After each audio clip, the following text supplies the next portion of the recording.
Hello and welcome to the Cardiac Cats YouTube channel. I'm your host, Jacob Shorba, and today we're going to be recapping the Super Bowl that took place last night and really what can the Jaguars learn from this game? Because I think that it's a blueprint, honestly, for what Jacksonville needs to be able to do in the long term if they want to be competitive in the AFC, if they don't want to follow the path of really all these other teams that have been competing with the Chiefs at the top of this conference, and how do you eventually, once this team is ready, right? Because they just went 4-13. I'm not going to sit here and tell you they're a top contender in the AFC. They got to earn that. But what are you trying to build towards, and how do you eventually get over that hump as a team that you've never got over, which is winning the AFC Championship game, making a Super Bowl, and then winning a Super Bowl? So this is really, to me, the second time that what happened last night happened. I'll start there. I go back to the 2020 game where the Bucs and the Chiefs played. And the whole night, it is just constant pressure on Mahomes. He's running for his life every play. He had the crazy sideways throw that's like a perfect throw to the end zone. I think it bounced off a guy's helmet. Just crazy stuff, right?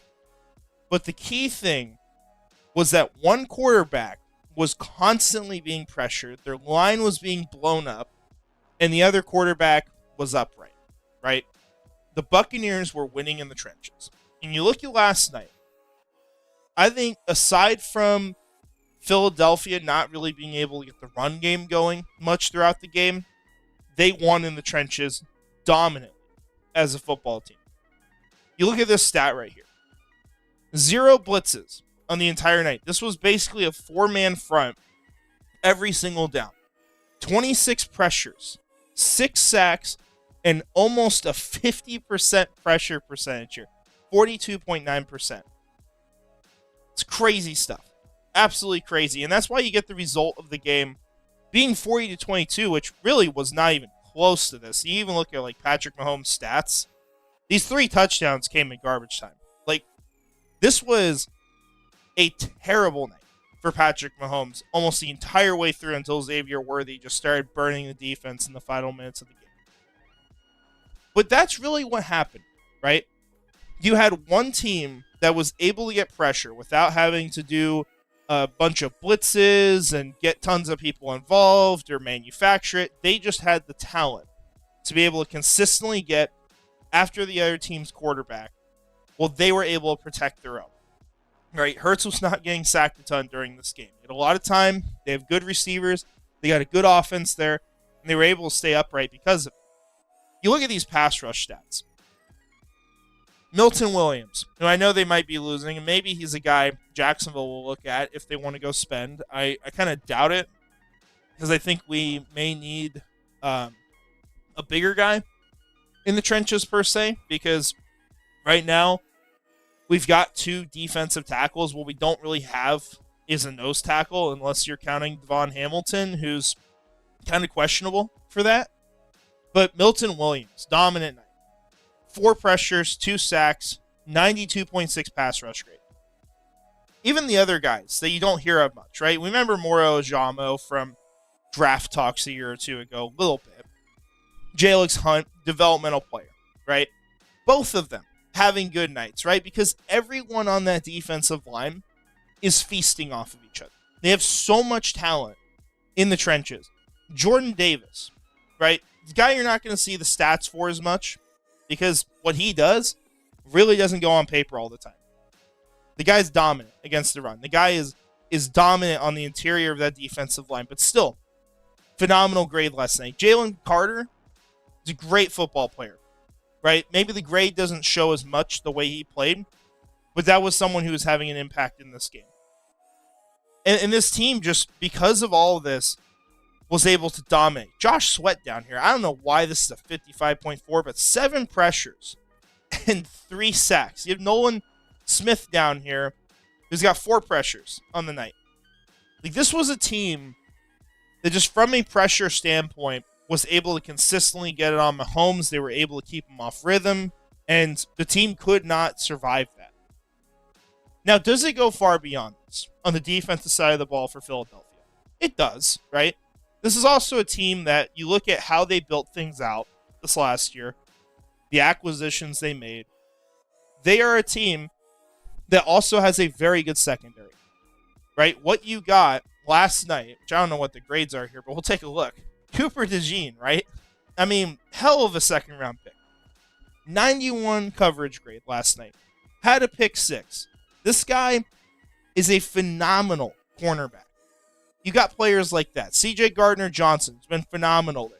Darius Slay, still a good football player. Quinyon Mitchell, someone who was arguably in the race for Defensive Player of the Year. Now, I agree, should have gone Jared Verse, right? And it did. So that was the right decision. But Quinyon was phenomenal this year for the Eagles. He had a great year. He was one of the biggest standout rookies from this class. So Philadelphia hit on a lot of players. But this is a team, I think you can say a lot of different things, right? And we're going to focus a lot on the trenches. But you look at the way they're built. I mean, this is just dominant roster building. Right? You look at every position on this team. Genuine question. What's a weakness?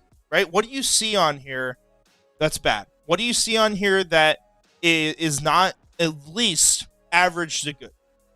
You might hit on Jahan Dotson, right? Something like that. I mean, there's going to be surely things they'll have to address. They'll lose players over time. That's part of winning Super Bowls. You're in your win now mode. You're spending money, and you can't keep it up. Can't keep it up forever.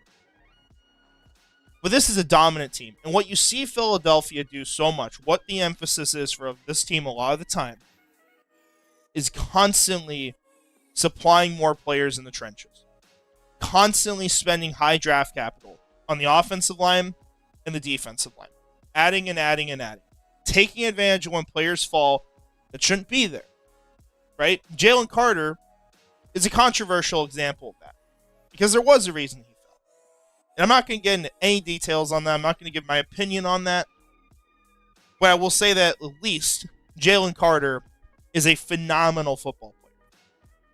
And it's picks like those where they're getting a player later than the talent would argue they should go that leads to a team being built like this.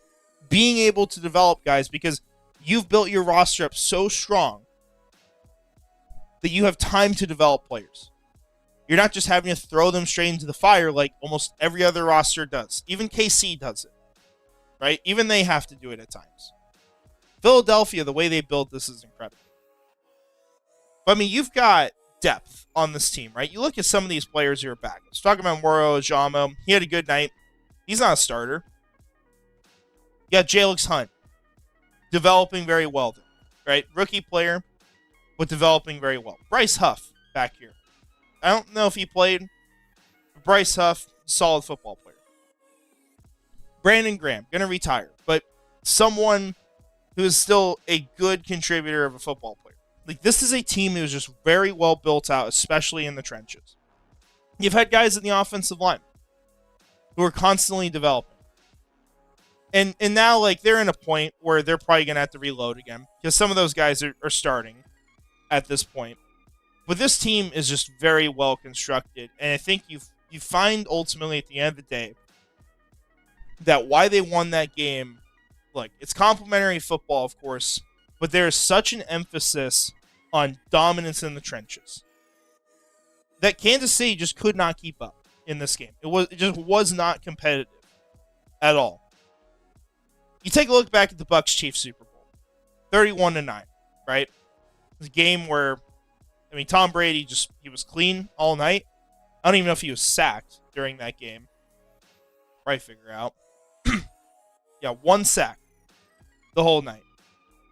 And technically 3 that the Chiefs gave up, but constantly being pressured, right? We'll compare these numbers. The pass rush for the Eagles. The total pressures from their team, 30 on the night, 7 sacks. 2020, 44 pressures in this game. 4 sacks. Sometimes you get less, but it's still impacting the play. But you look at what they did. Shaquille Barrett had 10 pressures in this game.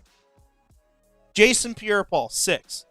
Like, they've got so many players on the defensive line with just stupid amounts of pressure. I mean, the least I see on here of all the starters, I mean, unless you're counting like William Golston, who had 2, it's like 5, with Vita Vea being at the back of the list. Right? And that's so much of why these teams are finding a way to beat the Kansas City Chiefs. Right? And I want to hit on this too.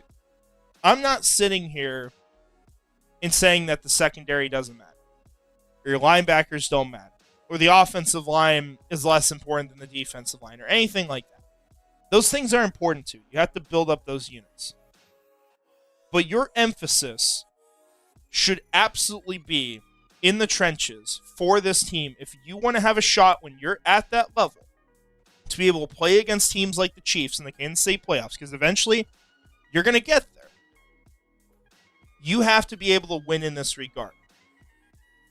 In Jacksonville, I mean, we got some pieces here, right? This is not a terrible roster as far as what we have in the trenches, right? We have 2 good pass rushers, 2 very good pass rushers, in Josh Hines-Allen and Trayvon Walker. Eric Armstead should be better on the interior. He's been a part of some phenomenal teams for the 49ers. You look at Mason Smith, someone who developed pretty well over the year, has a great mentor in Eric Armstead on top of that.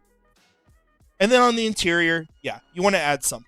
The depth on this defensive line, you want to add more there, right? This is an edge room that has 2 players. This is a defensive tackle room that, who do you talk about behind these guys, right? We can all hope for a guy like Tyler Lacey to take a step forward. But it's not really realistic at all to sit here and say that those are like key contributors for this defensive line.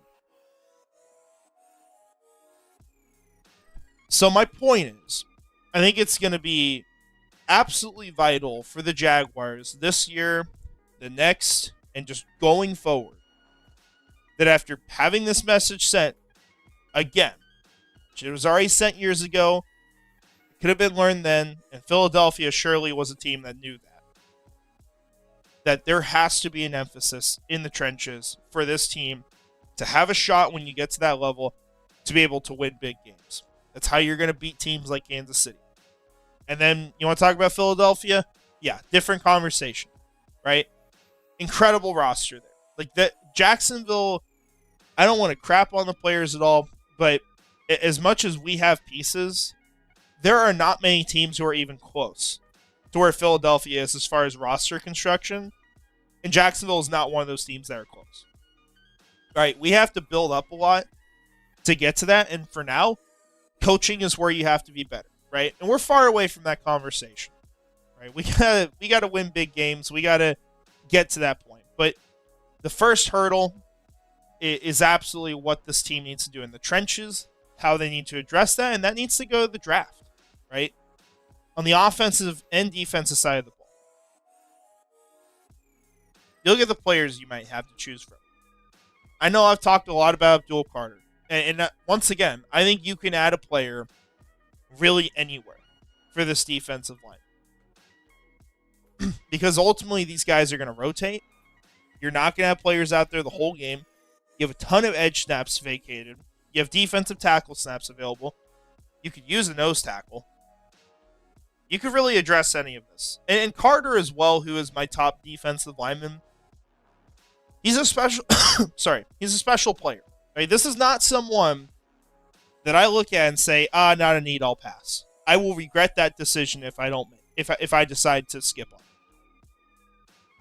So that might be in the case of getting Abdul Carter. It could be getting a guy like Mason Graham. Right? And he's someone that I'm close to there on him. I have some questions. But he's a great football player. But it's adding guys like that in the trenches early on in the draft and starting to get into a habit of that. Could be a Mike Green if Jacksonville has a shot at a player like that. Say he falls. There's a chance he falls. Right? It's adding guys like that. It could be a Nick Scorton falling. It could be trading back for a Kenneth Grant. But there needs to be an emphasis from Jacksonville. So, with that said, I'll go ahead and wrap up. It's kind of a simple point here, but I just want to record a video and talk about this because you know how much we love the trenches here. And when we see things like this, it's got to get pointed out. So with that said, I want to thank our channel members, Premier Nasir 904, Nightmare Eco, Gator John Bites, Shrubber Ducky 500, Frangies, and Brian Foster. Appreciate all your support. It's been a fun offseason so far. I think we're just getting started. There's a lot more that's going to be going on. We're even getting some rumors with the team. Maybe we'll talk about them here. We'll have to see. But if you guys got any suggestions for what you want to see on this channel, let me know. Hope you have a great rest of your day. And finally, go Jags.